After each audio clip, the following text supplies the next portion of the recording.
The Council's Trap. The massive crystal chamber of the Galactic Federation Council hummed with tension as representatives from 47 different species gathered for what would become known as the most consequential meeting in galactic history. The chamber itself was a marvel of engineering, carved from a single asteroid and positioned at the neutral point between three major star systems. Its walls reflected the soft blue light that accommodated most species' visual spectrums, though several representatives wore specialized viewing devices to compensate for their unique biology. Admiral Sarah Chen sat quietly in the human delegation section, her weathered hands folded as she observed the heated debate unfolding around her. At 62, she had spent most of her adult life in space, first as a military officer and later as humanity's primary ambassador to the galactic community. Her salt and pepper hair was pulled back in a practical bun, and her uniform bore the simple insignia of the Terran Colonial Authority. Despite humanity's relatively recent arrival on the galactic stage, she commanded respect through decades of careful diplomacy and unwavering integrity.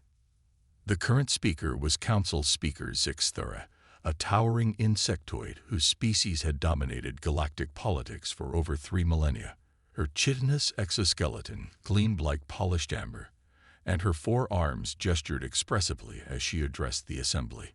The Zephyrians were known for their logical approach to governance and their ancient wisdom, but today Sarah detected something different in the speaker's tone, something that sounded suspiciously like fear. Esteemed colleagues, Zixthera's voice resonated through the chamber's translation system, her words reaching each delegate in their native language. We must address the unprecedented situation developing with our newest members. In the mere 2 decades since humanity joined our Federation, they have established colonies on 17 worlds, developed faster-than-light communication networks that surpass our own, and their population has grown by 300%. A murmur rippled through the assembly. Sarah kept her expression neutral, though she felt a mix of pride and concern. Humanity's rapid expansion had indeed been remarkable, driven by a combination of desperation from Earth's environmental challenges and an innate drive to explore and adapt that seemed to set humans apart from most other species. General Vorthak of the Krathan Empire stood abruptly, his massive form casting shadows across the chamber floor. The Krathan were a warrior species, standing nearly 3 meters tall with thick, gray-scaled skin and pronounced cranial ridges. Vorthak's voice rumbled like distant thunder as he spoke. The humans reproduce like bacteria and spread across space with equal vigor, he declared, his words causing several delegates to shift uncomfortably. They show no respect for established territorial boundaries, no understanding of the delicate balance we have maintained for centuries. Their very existence threatens the stability of our civilization. Sarah finally stood, her human height modest compared to many of the assembled delegates, but her presence commanded attention nonetheless. General Vorthak, with respect, humanity has never violated any established territorial agreements. Every colony we've established has been on worlds deemed uninhabitable by the Federation. Worlds that had been abandoned or never claimed because they were considered too dangerous or resource-poor to be worth the effort. This was true, and Sarah knew it was a point of frustration for many species. Humans had a peculiar talent for thriving in environments that other species found barely tolerable. Desert worlds with scorching temperatures, ice planets with barely breathable atmospheres, even radiation-soaked moons near unstable stars. Humanity seemed to adapt to conditions that would kill most other known life forms within days. Counselor Thiss of the Aquatic Meridian Collective bubbled through her translation device. Perhaps that is precisely the problem, Admiral Chen. Your species' adaptability is unsettling. You established thriving communities where our greatest scientists said life could not exist. You turn wastelands into gardens, dangerous predators into livestock, and toxic environments into tourist destinations. The chamber fell silent as the weight of this statement settled over the assembly. Sarah realized she was witnessing something she had never seen before in galactic politics, fear of human potential rather than human aggression. Speaker Zixthera clicked her mandibles in what Sarah had learned was a sign of deep contemplation. The question before us is not whether humanity will continue to expand. That seems inevitable. The question is whether they truly understand the challenges of galactic citizenship. General Vorthak's eyes glittered with what Sarah suddenly recognized as cunning rather than mere hostility. "I propose a test," he rumbled. "If the humans truly believe they belong among the great species of the galaxy, let them prove it. Let them attempt what no species has ever accomplished." The chamber's atmosphere grew charged with anticipation. Sarah felt her pulse quicken as she recognized the setup she was walking into, but her diplomatic training kept her expression calm and interested. "What do you propose, General?" she asked steadily. Vorthak's smile revealed rows of sharp teeth. "Nexus 7. A Class 15 Deathworld in the Outer Rim. 3 species have attempted colonization over the past 5 centuries. The Altarian Empire sent 50,000 of their finest pioneers. None survived the first month. The Silicon Confederacy deployed their most advanced terraforming technology. The planet consumed it. Even the legendary Vanguard Corps, with their centuries of military experience and technology, lasted only 6 weeks before total evacuation." Sarah felt her stomach tighten. Class 15 was the highest danger rating in the galactic classification system. Such worlds were considered fundamentally hostile to life, with multiple overlapping threats that made survival nearly impossible. She had studied the reports from Nexus 7 during her preparation for Council membership. It was a nightmare world of predatory ecosystems, unstable geology, extreme weather patterns, and electromagnetic anomalies that disabled most advanced technology. "Nexus 7 has resources beyond imagination," Vorthak continued. "Rare minerals, unique biological compounds, energy sources that could power entire civilizations. But it has defeated every attempt at colonization. If humanity can establish a permanent colony there, truly permanent, lasting at least 1 standard year, then no species in this council will question your right to equal status among us." The trap was elegant in its simplicity. If humanity refused, they would appear weak and cautious, undermining their claims to deserving equal status. If they accepted and failed, it would prove that humans were not as adaptable as they appeared, possibly ending human expansion for generations. If they somehow succeeded, but Vorthak clearly believed that was impossible. Sarah looked around the chamber, reading the expressions and body language of the various delegates. Some appeared uncomfortable with Vorthak's proposal, recognizing it as unfairly dangerous. Others seemed intrigued by the possibility of finally seeing humanity humbled. A few, she suspected, were genuinely curious to see what would happen. "General Vorthak," she said finally, "are you suggesting that success on Nexus 7 would settle all questions about humanity's place in the Federation? That we would be granted full voting rights, equal territorial privileges, and access to all Federation technologies and resources?" "I am," Vorthak replied without hesitation. "Success would prove that humanity truly belongs among us as equals. Failure." He left the implication hanging. Sarah was quiet for a long moment, considering not just the immediate challenge but the long-term implications. She thought about the 10 billion humans on Earth, struggling with climate change and resource depletion. She thought about the millions more scattered across human colonies, building new lives on worlds that others had dismissed as worthless. She thought about human history, species that had survived ice ages, global wars, natural disasters, and their own worst impulses through sheer stubborn determination to keep going. "I cannot make this decision alone," she said finally. "This would require consultation with the Terran Colonial Authority and approval from the colony volunteers themselves." Speaker Zixthera nodded approvingly. "Of course. Take the time you need, Admiral. This is not a decision to be made lightly." But even as Sarah spoke the diplomatic words, she already knew what the answer would be. She had seen the look in human eyes when presented with the impossible. Not fear, but fascination. Not reluctance, but eagerness. Humanity had never backed down from a challenge that offered the possibility of a better future for their children. 3 months later, Sarah stood once again before the Galactic Council, but this time her expression was confident rather than cautious.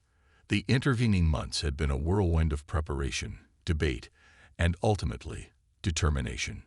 Esteemed colleagues, she began, the Terran Colonial Authority has considered General Vorthak's proposal carefully. We accept the challenge of establishing a permanent colony on Nexus 7. The chamber erupted in surprised murmurs and clicking sounds from various species. Sarah raised her hand for silence and continued. Furthermore, we have received over 10,000 volunteer applications from citizens across all human colonies and Earth itself. Our final expedition will consist of 10,000 carefully selected individuals representing every aspect of human society. Scientists, engineers, farmers, teachers, artists, parents, and children. They understand the risks, and they choose to go anyway. General Vorthak's expression shifted from satisfaction to uncertainty. 10,000. The previous expeditions were much smaller, more specialized forces. Yes, Sarah agreed. Previous expeditions approached Nexus 7 as a problem to be solved by experts in technology. Humanity approaches it as a place where people will live, work, and raise families. We believe that makes all the difference. Dr. Elena Vasquez, the expedition's chief scientist and terraforming expert, stood beside Sarah. At 38, she was brilliant even by human standards, with advanced degrees in xenobiology, atmospheric engineering, and ecosystem management. Her dark hair was streaked with premature gray from years of intensive research, and her eyes held the intensity of someone who had dedicated their life to making the impossible possible. If I may, Dr. Vasquez addressed the council. We have spent these 3 months studying every available record of previous attempts on Nexus 7. The common factor in all failures was the attempt to impose external solutions on the planet's ecosystem. We intend to work with Nexus 7's natural systems rather than against them. Colonel Marcus Rivera, the expedition's military commander and logistics coordinator, also stood. A career soldier in his mid-40s, Rivera had commanded successful operations on 6 different hostile worlds. His scared hands and steady demeanor spoke of someone who had learned to thrive in dangerous environments through preparation, adaptability, and never giving up on his people. The Council has graciously provided us with detailed surveillance data of Nexus 7, Rivera added. We have used this information to develop adaptive strategies rather than fixed plans. We will arrive prepared for multiple scenarios, with the flexibility to modify our approach as we learn more about the planet's challenges. General Vorthak leaned forward.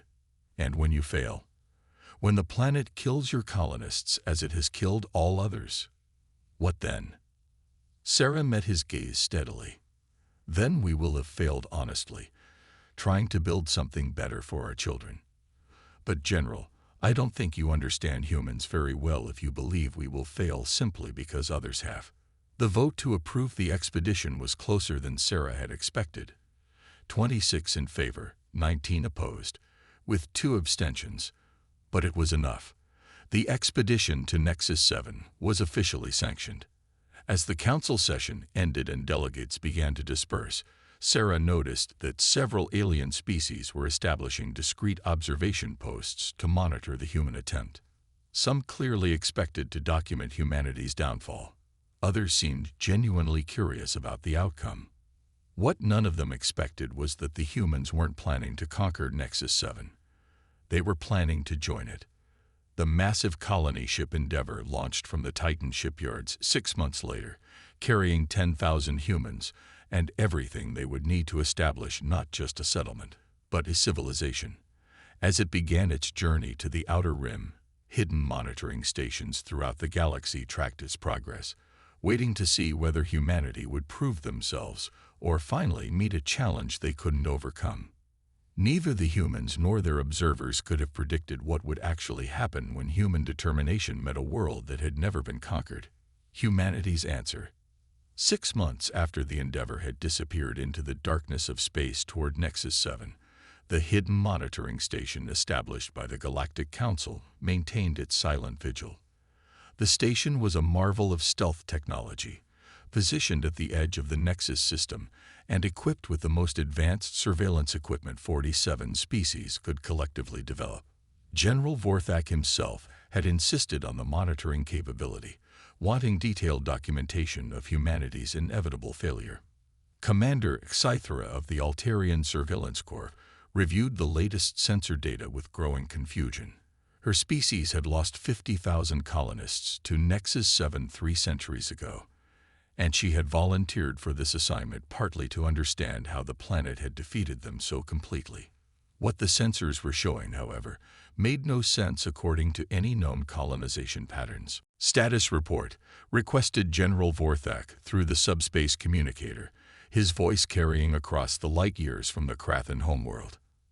Zithra's crystalline features reflected the blue glow of her workstation as she compiled her response. General, I must report. Anomalous readings from the human landing sites. Anomalous how? Are they all dead? No, sir. That's the anomaly. Not only are the humans alive, but their colony appears to be thriving. The silence that followed stretched across space until Vorthak's disbelieving voice crackled through the speaker. Impossible. Define thriving. Zithra manipulated her controls, bringing up detailed scans of the planet's surface. Sir, the humans landed in 12 separate locations across Nexus 7's primary continent. Instead of establishing one fortified settlement as previous expeditions attempted, they created a network of interconnected communities. Each community appears to be specialized for different aspects of planetary colonization. She paused, still struggling to believe her own readings. Sir, they're not fighting the planet. They're integrating with it. Colonel Marcus Rivera stood on the observation deck of New Geneva, the colony's central coordination hub, watching the sunrise paint Nexus 7's 3 moons in shades of copper and gold. 6 months on this world had changed him in ways he was still discovering.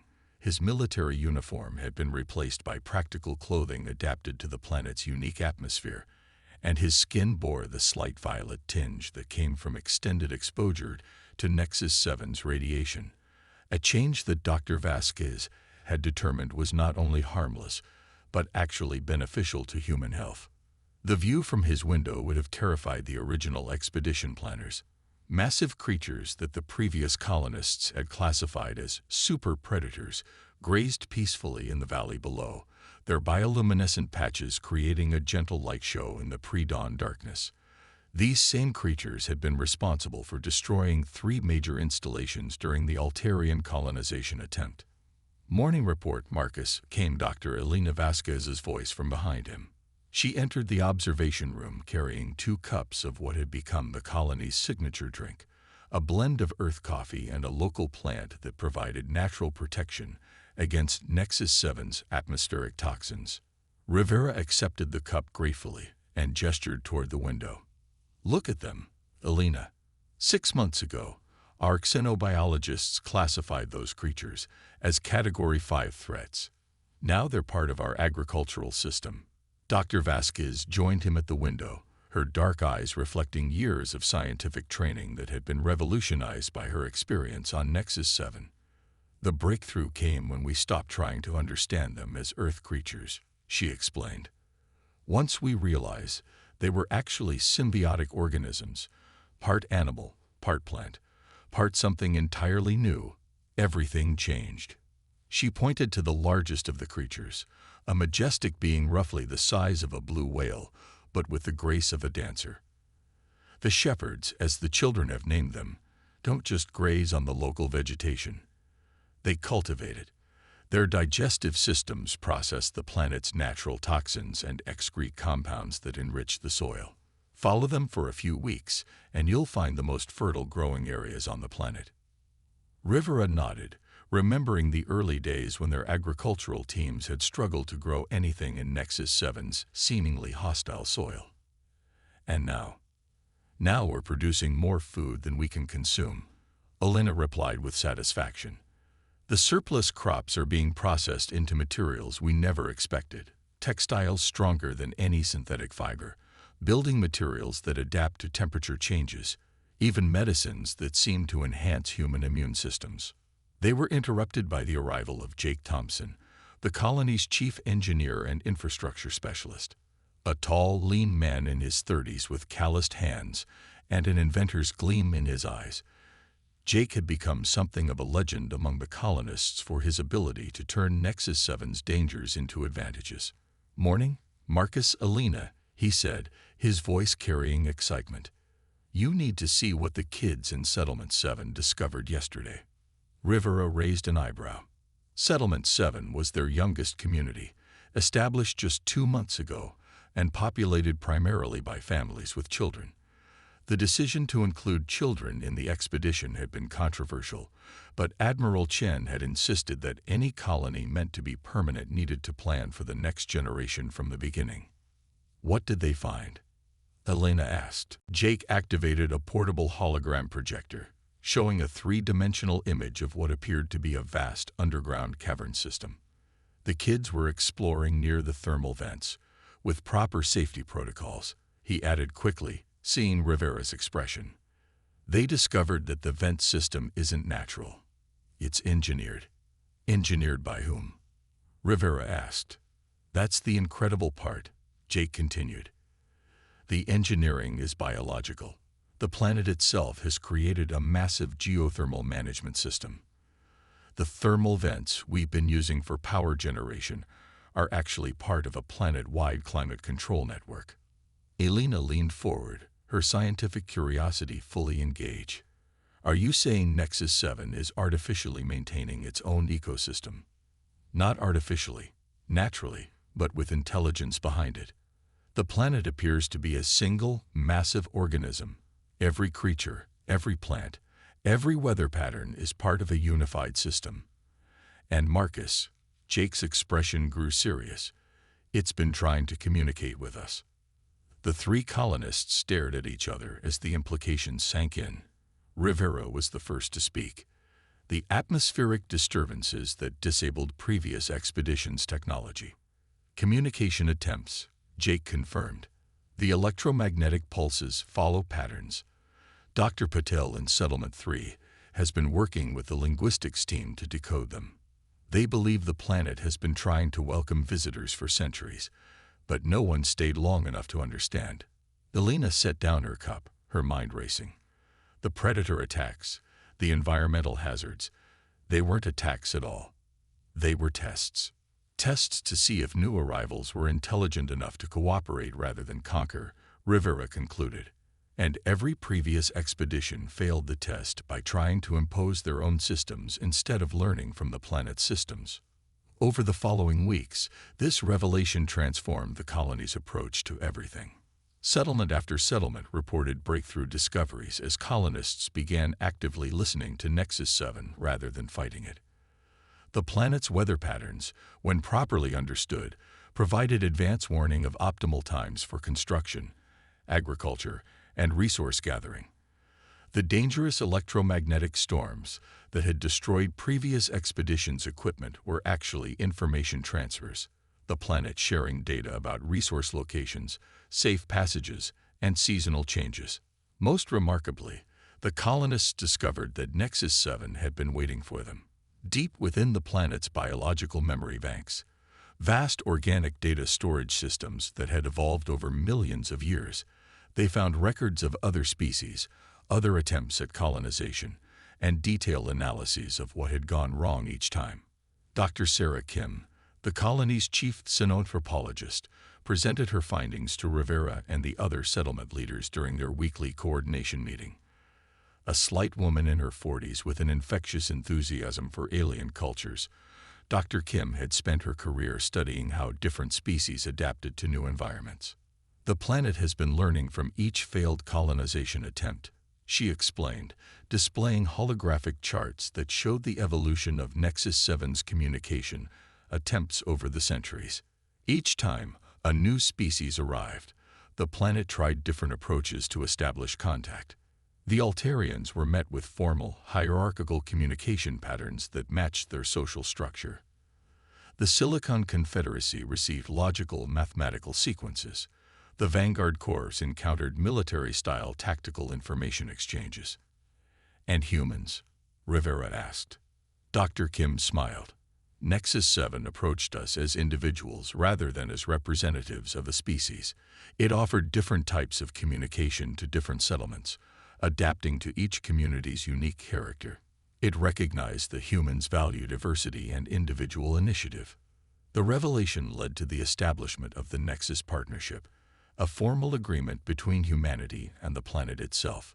Humans would contribute their technology, creativity, and collaborative abilities, while Nexus 7 would provide resources, environmental management, and biological innovations that neither could achieve alone. The results exceeded everyone's expectations. Within 6 months, the human settlements had transformed from struggling outposts into thriving communities that showcased the best of both human ingenuity and Nexus 7's biological mastery. Buildings grew from the planet's living architecture, adapting to weather changes and earthquakes while providing perfect environmental control. Transportation networks utilized the planet's natural energy flows, allowing rapid movement across continents without environmental impact. Most importantly, the children born on Nexus 7 began displaying remarkable adaptations. They could communicate directly with the planet's biological systems, understanding instinctively what older colonists had to learn through careful study. They served as natural interpreters between human and planetary systems, representing the first generation of true Nexus 7 citizens. Back at the monitoring station, Commander Xithra compiled her final report with a sense of awe that she had never experienced in her long career. The humans had not only survived on Nexus 7, they had formed a partnership with it that was revolutionizing both species. General Vorthak, she transmitted, the human colony has achieved full self-sufficiency and is now offering to share their discoveries with other species. They have extended formal invitations to the Galactic Council to visit Nexus 7 and learn from their partnership with the planet. The silence from General Vorthak stretched longer this time before his response came through. They want other species to visit. A Class 15 Deathworld. Sir, Nexus 7 is no longer classified as a Deathworld. Under human partnership, it has become one of the most hospitable and resource-rich planets in known space. They are offering to help other species establish similar partnerships with previously impossible worlds. When Admiral Sarah Chen received the request to address the Galactic Council about the Nexus 7 colony, she knew this would be the most important speech of her career. The council chamber was packed with delegates from every member species, plus observers from dozens of worlds that had never before shown interest in Federation affairs. Sarah stood at the center of the chamber, but this time she was not alone. Dr. Vasquez and Colonel Rivera flanked her, while holographic images showed the transformed landscape of Nexus 7. Most remarkably, a biological communication interface allowed the planet itself to participate in the discussion. The first time in galactic history that a world had been given a voice in interstellar politics. Esteemed colleagues, Sarah began 6 months ago. You challenged humanity to prove our worth by succeeding where others had failed. I stand before you today not to claim victory, but to offer partnership. She gestured to the holographic displays showing Nexus 7's thriving communities. We have learned that the universe is not conquered through strength or dominated through technology. It is understood through cooperation, respected through patience, and improved through collaboration. General Vorthak, looking distinctly uncomfortable, interrupted. You propose that other species should attempt colonization of Class 15 worlds. The risks are manageable, Dr. Vasquez interjected, when approached with the right mindset. Nexus 7 has agreed to help us identify other worlds with similar partnership potential. There are dozens of planets currently classified as uninhabitable that could become paradise worlds under the right circumstances. Colonel Rivera stepped forward. The human colonies on Nexus 7 are prepared to serve as training centers for multi-species colonization efforts. We have developed techniques that allow any intelligent species to establish communication with planetary ecosystems. The chamber erupted in excited discussion as delegates realized the implications. Worlds that had been written off as too dangerous or resource-poor could potentially become thriving colonies. The galaxy's habitable space could increase exponentially. Speaker Zixthera called for order, her ancient wisdom recognizing the historical significance of the moment. Admiral Chen, you speak of partnership between species and worlds. How do we know this is not simply human adaptability that cannot be replicated by others? Sarah smiled, and for the first time in the Chamber's history, a planetary consciousness spoke directly to the Galactic Council through the biological interface. Nexus 7's voice resonated through the translation systems, carrying harmonics that touched something deep in every listener's mind. Each species brings unique gifts. The planet's voice was like wind through living forests. Humans brought creativity and individual initiative. The Altarians would bring order and systematic analysis. The Krathan would bring strength and determination. The Zephyrians would bring wisdom and long-term planning. I have been alone for so long, learning from brief visits but never able to form lasting partnerships. Now I understand that true growth comes from diversity of thought and approach. The chamber fell silent as delegates absorbed the implications. They were not being invited to join a human success story. They were being invited to create something entirely new. General Vorthak stood slowly, his expression transformed from hostility to wonder. You are saying that each species would contribute differently to these planetary partnerships? Yes, Sarah replied. And more than that. The partnerships would be different for each species, adapted to their unique strengths and needs. Humanity's success on Nexus 7 was not about human superiority. It was about finding the right match between species and world, then developing that relationship with patience and mutual respect.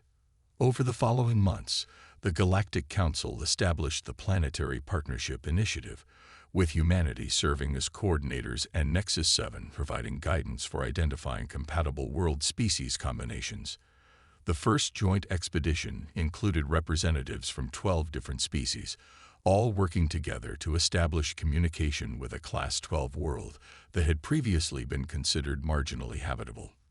The success of that mission led to others, and within 2 years, the galaxy had dozens of new colonies on worlds that had never before supported life. Each partnership was unique, reflecting the distinct characteristics of both the species and the world involved. But perhaps the most significant change was in how the galaxy understood itself. The old model of conquest and exploitation gave way to one of cooperation and mutual growth. Planets were no longer resources to be consumed, but partners to be respected. Species were no longer competitors for limited space, but collaborators in expanding the possibilities for all life.